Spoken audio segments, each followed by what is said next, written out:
परिचय। रोहन और रीमा बगीचे में खेल रहे हैं। वे सी सॉ झूले पर झूल रहे हैं। रीमा, मुझे झूला झूलना बहुत अच्छा लगता है। हाँ, यहाँ तक कि मुझे ऊपर चढ़ना और उतरना भी अच्छा लगता है। क्या तुम जानते हो कि हम एक मशीन पर बैठे हुए हैं? मशीन? वो कहाँ है? यह सीसॉ, ये स्वयं एक मशीन है। ये कितनी रोचक बात है ना रीमा।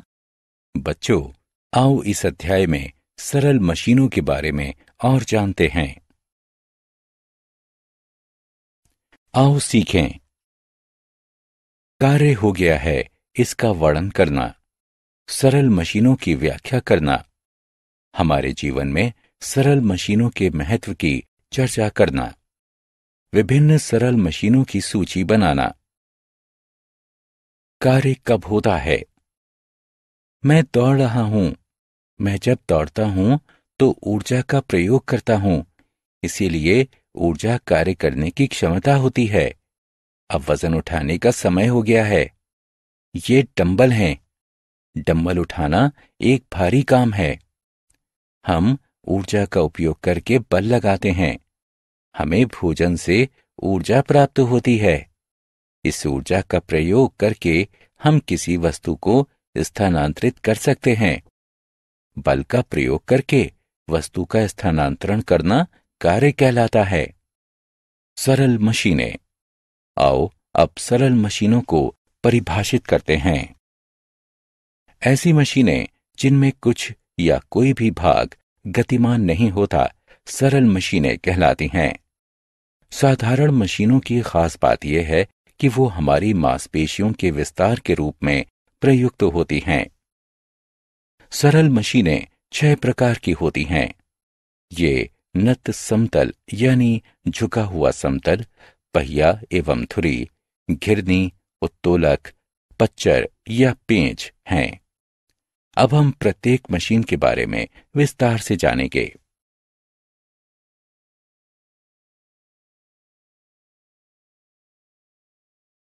नत समतल यानी झुका हुआ समतल। नत समतल यानी झुका हुआ समतल एक ऐसी चपटी सतह होती है जिसका एक सिरा ऊंचा होता है तथा ये कार्य को आसान बनाता है, जिससे अधिक दूरी तय करने में कम मेहनत करनी पड़ती है। ये सबसे सरलतम मशीन होती है क्योंकि इससे कार्य करने में कुछ भी गतिमान नहीं होता है। ढाल यानी रैंप, ढलान यानी स्लाइड तथा सीढ़ियां नत समतल के उदाहरण हैं। पहिया एवं धुरी। क्या आप साइकिल चलाने का आनंद लेते हैं? इसमें आप एक सरल मशीन, पहिया एवं धुरी का प्रयोग करते हैं।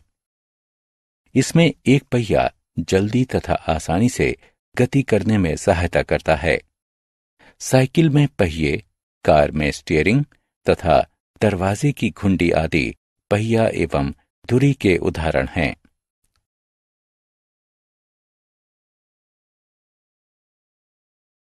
घिरनी।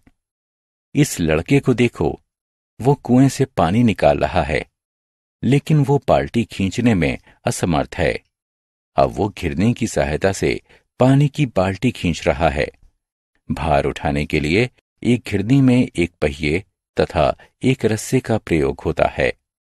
क्योंकि ये वस्तुओं को खींचने में प्रयुक्त होती हैं, अतः इसे घिरनी यानी पुली कहा जाता है। क्रेन, झंडे का खंबा यानी फ्लैग पोल तथा मिनी ब्लाइंड इसके उदाहरण हैं। उत्तोलक। क्या आप जानते हैं कि जमीन पर एक सी सॉ कैसे कार्य करता है? वैसे आप अपने दोस्त को इतना ऊंचा नहीं उठा सकते हैं, लेकिन जब आप सी सॉ के दूसरे छोर पर होते हैं तो उसे आसानी से उठाया जा सकता है। जब आप और आपका दोस्त सी सॉ के दोनों छोरों पर बैठ रहे होते हैं तो ये केंद्र में स्थित एक नियत बिंदु होता है। ये नियत बिंदु आधार यानी आलंब कहलाता है। आप अपने दोस्त को उठाने के लिए जो बल लगाते हैं वो आयास कहलाता है। दूसरे छोर पर बैठा हुआ आपका दोस्त भार कहलाता है। एक उत्तोलक एक सीधी छड़ होती है जो कि एक निश्चित बिंदु पर चलती है। एक उत्तोलक आपको भार उठाने में सहायता करता है। सी सॉ, प्लास यानी प्लेयर तथा बोतल खोलने का यंत्र आदि उत्तोलक के उदाहरण हैं। उत्तोलक 3 प्रकार के होते हैं। आइए इनके बारे में चर्चा करते हैं। प्रथम श्रेणी उत्तोलक। क्या आप अपने हाथों से बड़े भारी पत्थर को उठा सकते हैं? जी नहीं, लेकिन आप एक छड़ी की सहायता से ऐसा कर सकते हैं, जो कि प्रथम श्रेणी उत्तोलक कहलाती है। प्रथम श्रेणी उत्तोलक में आधार यानी आलंब केंद्र में स्थित होता है। आलंब आभार तथा आयास के मध्य कहीं पर भी स्थित होता है। बर्मा यानी लौहदंड तथा कैंची प्रथम श्रेणी उत्तोलक के उदाहरण हैं। कैंची में आलंब केंद्र में स्थित होता है। यह स्थिर होता है। इसमें आयास पीछे से लगाया जाता है तथा भार सामने से लगाया जाता है। द्वितीय श्रेणी उत्तोलक। ऐसा प्रतीत होता है कि ये बच्चे एक पहिए वाली ठेला गाड़ी की सवारी का आनंद ले रहे हैं। उनके पिता उनको ले जाने के लिए द्वितीय श्रेणी उत्तोलक का प्रयोग कर रहे हैं। द्वितीय श्रेणी उत्तोलक में आयास एक तरफ तथा आलंब दूसरी तरफ होता है एवं भार मध्य में होता है। एक पहिए वाली ठेला गाड़ी, सरौता यानी अखरोट तोड़ने वाला यंत्र तथा बोतल खोलने वाला यंत्र द्वितीय श्रेणी उत्तोलक के उदाहरण हैं। तृतीय श्रेणी उत्तोलक। अनेक लोग मछली पकड़ने का आनंद लेते हैं। इस कार्य के लिए वे एक मछली पकड़ने वाली डंडी का प्रयोग करते हैं, जो कि एक तृतीय श्रेणी उत्तोलक होता है। मछली पकड़ने वाली डंडी में आयास मध्य में होता है। एक तरफ भार होता है और दूसरी तरफ आलंब होता है। इस प्रकार का उत्तोलक तृतीय श्रेणी उत्तोलक कहलाता है। भुजा, मछली पकड़ने वाली डंडी, झाड़ू, स्टेपलर आदि तृतीय श्रेणी उत्तोलक के उदाहरण हैं। पेंच। पेंच भी एक सरल मशीन है। ये कील की तरह दिखाई देता है। एक पेंच एक छड़ के चारों तरफ लिपटा हुआ नत समतल होता है। पेंच को मोड़ने के लिए कम बल का प्रयोग करना पड़ता है, क्योंकि एक पेंच अधिक दूरी तय करता है। काग निकालने का पेंच तथा एक जार का ढक्कन एक पेंच के उदाहरण हैं। हम जानते हैं कि एक कील आसानी से बाहर निकल आती है, जबकि पेंच नहीं निकलता है। हम दीवार पर पेंच को लगाकर उस पर भार टांग सकते हैं। हम पेंचों की सहायता से जार को कस के बंद कर सकते हैं। जैक में लगे हुए पेंच की सहायता से कार को ऊपर उठाया जाता है। एक साधारण पेंच कार को उठा सकता है। इस कारण से ही ये सरल मशीन कहलाया गया है। पच्चर। एक पच्चर में 2 नत समतल होते हैं, जो कि किसी वस्तु को उठाने या उसे तोड़ने के लिए परस्पर प्रयोग किए जाते हैं। चाकू, कुल्हाड़ी का सिरा, पेंचकश, छेनी आदि कुछ पच्चरों के उदाहरण हैं। कॉलम क का कॉलम ख से मिलान करें।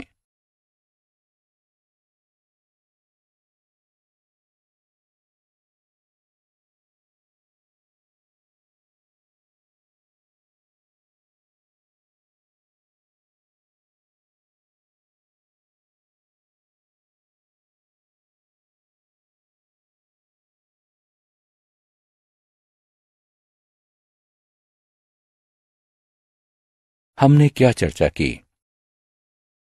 बल का प्रयोग करके वस्तु का स्थानांतरण करना कार्य कहलाता है। किसी भारी वस्तु को उठाना कठिन कार्य होता है। ऐसी मशीनें जिनमें कुछ या कोई भी भाग गतिमान नहीं होता है, सरल मशीनें कहलाती हैं। सरल मशीनें 6 प्रकार की होती हैं।